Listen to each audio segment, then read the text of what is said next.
سيدنا ومولانا وحبيبنا محمد وعلى آله وأصحابه دلائل الخيرات ومطالع المسرات ومن سار على دربه ونسج على منواله إلى يوم الميقات. أما بعد، فأعوذ بالله من الشيطان الرجيم. بسم الله الرحمن الرحيم.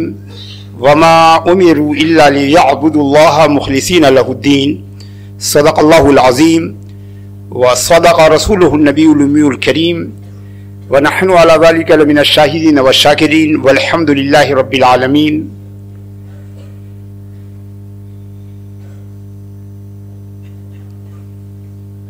الله قل ودع الوجود وما هوى.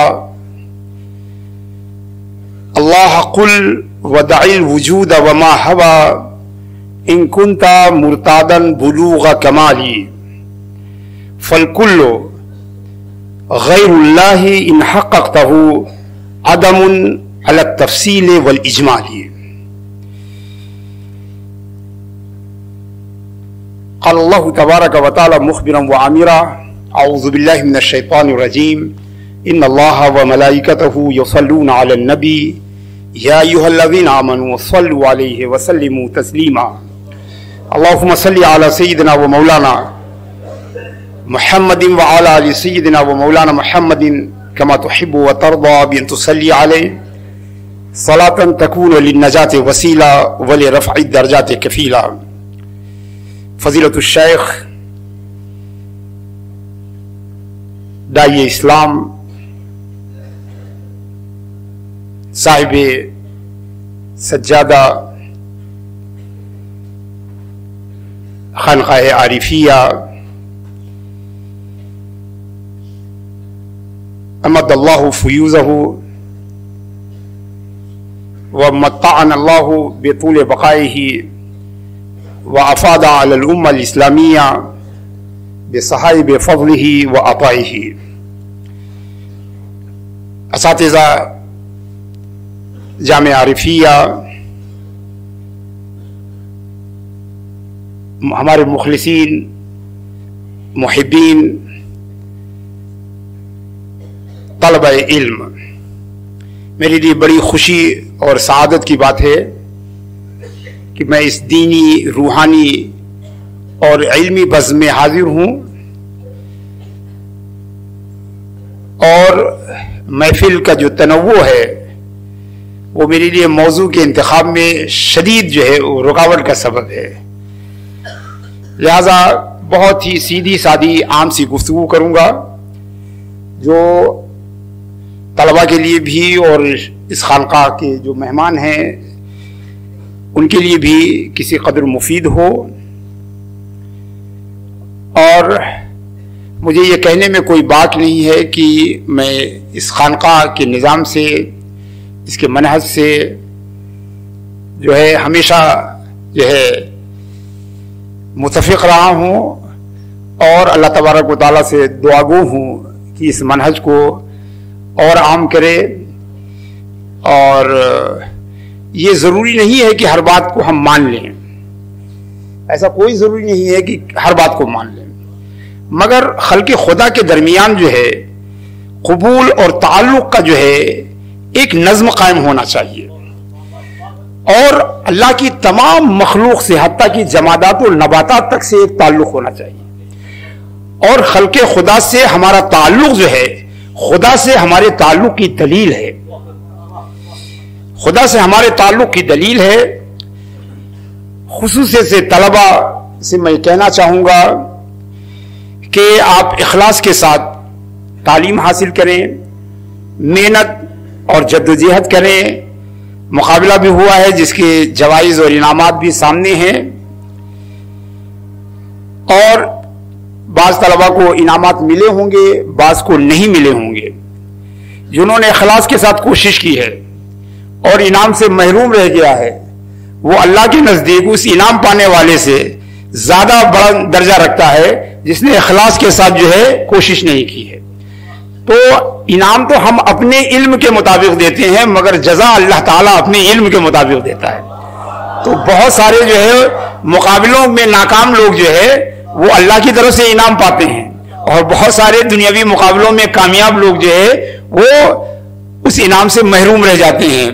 تو کوشش، you are fail when you fail to try, انت راسب اذا فشلت فی الاجتہاد، اگر آپ کوشش میں اگر ناکام ہے تبھی آپ ناکام ہیں، اگر آپ نے کوشش کر لی، قل اعملوا فسيرى الله عملكم ورسوله والمؤمنون، کہیں نہیں کہا گیا ہے کہ نتیجے پیدا کیجئے، صرف عمل کی بات کی گئی۔ ہم دنیا والوں کے نزدیک جو نتیجے پیدا کرتا ہے وہ کامیاب ہوتا ہے، اور اسلام کے نزدیک جو عمل کرتا ہے وہ کامیاب ہوتا ہے۔ اس لیے کہ ہمارے یہاں جو ہے، ہمارے یہاں ہمارا ایمان اور عقیدہ ہے کہ نتائج ہمارے اختیار میں نہیں ہیں، ہمارے اختیار میں صرف عمل ہے۔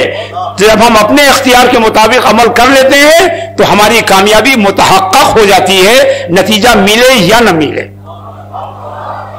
اور ایمان بالآخرت کی اہمیت بھی یہی ہے، ایمان بالآخرت کی یہی اہمیت ہے کہ کوئی بھی انسان مطمئن نہیں ہے اگر اسے آخرت پر یقین نہ ہو، چونکہ ہر انسان کبھی کامیاب ہوتا ہے کبھی ناکام ہوتا ہے، مگر اگر وہ آخرت پہ یقین نہیں رکھتا ہے تو اپنے ناکامیوں کو وہ جسٹیفائی نہیں کر پاتا ہے، مگر آخرت پر ایمان رکھنے والا اپنے کامیابیوں کو بھی جسٹیفائی کر لیتا ہے اور ناکامیوں کو بھی جسٹیفائی کر لیتا ہے۔ وہ جانتا ہے کہ اگر ہمارا عمل اخلاص کے ساتھ رہا ہے اور کسی بھی وجہ سے ہمیں نتیجہ نہیں ملا ہے تو وہ نتیجہ ہمیں اس دنیا میں حاصل ہوگا۔ تو حضرات گرامی، میں ان تمام طلبہ کو جنہوں نے کوششیں کی ہیں، جو کامیاب ہوئے نہیں، جنہوں نے کوششیں کی ہیں، میں ان سب کو مبارکباد پیش کرتا ہوں اور ان سے یہ کہتا ہوں کہ یہ کوشش کا تسلسل جو ہے وہ برقرار رہے۔ یہ کوشش جو ہے کسی ایک انعام کے لیے نہیں، کسی ایک مادے کے لیے نہیں، کسی ایک موضوع کے لیے نہیں، یہ کوشش علم کے لیے ہونی چاہیے، یہ کوشش علم کے لیے ہونی چاہیے۔ اور آپ جانیے کہ ہماری امت جو پوری دنیا کو علم سکھانے آئی تھی، وہ اس سباق میں، اس مقابلے میں دنیا کی تمام قوموں سے پیچھے رہ گئی۔ مجھے اختیار نہیں ہے، اگر مجھے جو ہے مراسم اہل سنت میں کچھ اضافے کا اختیار اگر حاصل ہوتا تو میں کہتا کہ کسی بھی قرآن خوانی کی محفل میں اس وقت تک بخشنے کا عمل نہ ہو جب تک کہ سچر کمیٹی کی رپورٹ کے 4 پیج پڑھے نہ جائیں، مگر یہ میرے پاس اختیار نہیں ہے، ورنہ میں اسے لازم قرار دے دیتا کہ صلاۃ و سلام کے 3 بند پڑھے جائیں تو سچر کمیٹی کی کسی ایک رپورٹ کا خلاصہ بھی اس میں پیش کیا جائے۔ تو آپ پڑھیے اور بہت کچھ پڑھیے۔ یہ کتابیں جو ہیں یہ اس لیے نہیں کہ آپ کو عالم بنا دیں گی، بلکہ یہ کتابیں آپ کو علم کا راستہ دکھانے والی ہیں۔ درس نظامیہ کا جو پیٹرن ہے، حضرت مولا نظام الدین فرنگی محلی رحمۃ اللہ تعالی علیہ نے لکھا ہے، جیسا کہ خاتم المحققین مولانا عبدالحی فرنگی محلی نے جو ہے طرب الاماثل میں لکھا ہے کہ انہوں نے کہا کہ ہم عالم نہیں بناتے ہیں بلکہ عالم بننے کا راستہ استوار کرتے ہیں۔ تو درس نظامی جو ہے آپ کے لیے علم کے دروازے کھولتی ہے، درس نظامی جو ہے آپ کے مستقبل کے پلان میں آپ کی مدد کرتی ہے۔ تو یہ آپ پڑھ رہے ہیں کہ کیسے پڑھا جائے، آپ پڑھ رہے ہیں کہ کیا پڑھا جائے، آپ پڑھ رہے ہیں کہ کتنا پڑھا جائے، اور یہ سب آپ کو کرنا ہے یہاں سے نکلنے کے بعد کرنا ہے۔ انما المرء عالم ما دام فی طلب العلم فاذا ظن انه عالم فقد جہل۔ آدمی عالم درس نظامیہ کی فراغت کی وجہ سے نہیں، عالم جو ہے کہ مقررہ کتابوں کو پڑھنے سے نہیں ہوتا ہے، بلکہ عالم وہ ہوتا ہے جس کے اندر علم کی طلب کی شمع جب تک آپ کے اندر روشن ہے جب تک عالم ہے۔ علی رضی اللہ تعالیٰ عنہ کو قول ہے نبی الغرابہ میں کہ المرء عالم ما دام فی طلب العلم، عالم انسان جو ہے وہ عالم ہے جب تک کہ علم کی طلب میں ہے۔ آپ سمجھتے ہیں، ہم نے بہت سارے مشائخ کو دیکھا ہے کہ 40 اور 50 سال تک پڑھتے رہے اور اس کے بعد جاہل ہو گئے، یعنی اس کے بعد انہوں نے علم کی طلب بند کر دی اور 40 اور 50 سال کے بعد جو ہے وہ جاہل ہو گئے۔ کئی جنریشن کو تعلیم دینے کے بعد وہ عالم نہیں رہے، کیونکہ حضرت مولا کائنات جو باب مدینۃ العلم فرماتے ہیں فَإِذَا ظَنَّ أَنَّهُ عَالِمٌ فَقَدْ جَهِلَ، اور جس دن اپنے کو عالم سمجھ کے اس نے علم کا کاروبار بند کیا اسی دن وہ جاہل ہو جاتا ہے۔ تو یہ ایک کانٹینیوس پروسیس ہے، یہ